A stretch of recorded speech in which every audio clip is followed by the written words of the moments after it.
Está también con nosotros Ernesto Alcalá. Hola Ernesto, nuevamente qué gusto tenerle aquí con nosotros. Y dice, hola gente, hola de nuevo gente linda y bella, muchas gracias. Muy buenas noches, me da gusto saludarlos otra vez. Yo tengo unas dudas. ¿Hay alguna diferencia entre un sensor de oxígeno y una sonda lambda? ¿Cuáles son los de amplio espectro y cómo se mide su valor? Es que hay vehículos a los que no puedo ver el voltaje de sus sensores de oxígeno en Live Data, como los Toyota o algunos Volkswagen y BMW. Gracias, Ernesto, por su pregunta. Qué bonita pregunta y muy bien formulada, gracias. Los sensores de oxígeno o sondas lambda sí son lo mismo. Lo que sí, tanto sensores de oxígeno como sondas lambda hay de diferente tipo. Por ejemplo, los que generan voltaje, que son voltajes muy pequeñitos, los vamos a identificar porque solamente tienen un cable, solamente les llega un cable. Y esos están forrados en la parte del sensor que está en contacto con los gases de escape con una película de circonio. Y al agregarse o al adherirse moléculas de oxígeno van a permitir un flujo de corriente más alto. ¿Y de dónde viene esta corriente? Pues del negativo que están tomando del tubo de escape. Entonces, este tipo de sensores ya están en desuso porque no tienen sonda precalentadora, son de muy bajo voltaje, sus cables al calentarse pierden eficiencia, ya prácticamente ningún auto los trae. Después vienen los sensores de 2 o 3 cables que generalmente obedecen a los sensores que ya traen una sonda de precalentamiento eléctrica que nos va a permitir hacer que el sensor entre en el rango de temperatura que requiere para poder estar enviando señales más rápido que los otros sensores que comentamos al principio. Y los vas a identificar porque tienen 2, 3 y quizá los más recientes hasta 4 cables. Entonces esos sensores son mejores, tienen ya un sistema de precalentador y que en ocasiones estos sensores fallan porque el calentador, pues de tanto prender y estar a altas temperaturas, se funde y tenemos que sustituirlo. Pero el escáner nos daría una información de ese tamaño.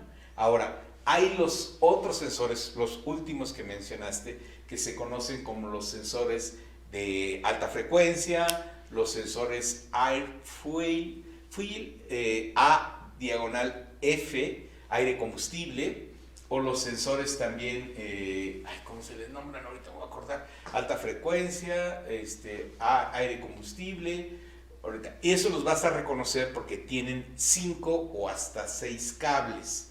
Estos sensores, ¿por qué no los puedo ver en la línea de datos? Porque la línea de datos de los escáneres y de los osciloscopios, a veces cuando lo estás calibrando, está buscando un sensor que opere entre 0 y 1 volts. Y estos sensores de alta frecuencia en realidad funcionan de 3.5 hasta 7 volts. ¿Qué es lo que hicieron los fabricantes, los diseñadores de autos? Es darle mayor voltaje a un sensor que está sometido a un estrés muy alto al estar en el tubo de escape con alta temperatura, no se diga el del catalizador, y evitar que por corrosión o por resistencia en los cables la señal no llegue puntual a la computadora, llegue, le llamamos nosotros, con interferencia, con ruido, porque el cable, en cuanto se empieza a calentar la zona donde va el sensor de temperatura, pues con temperatura el cable, al ser un conductor eléctrico, modifica su resistencia y entonces por eso estamos teniendo o teníamos esos problemas con los sensores de muy bajo voltaje.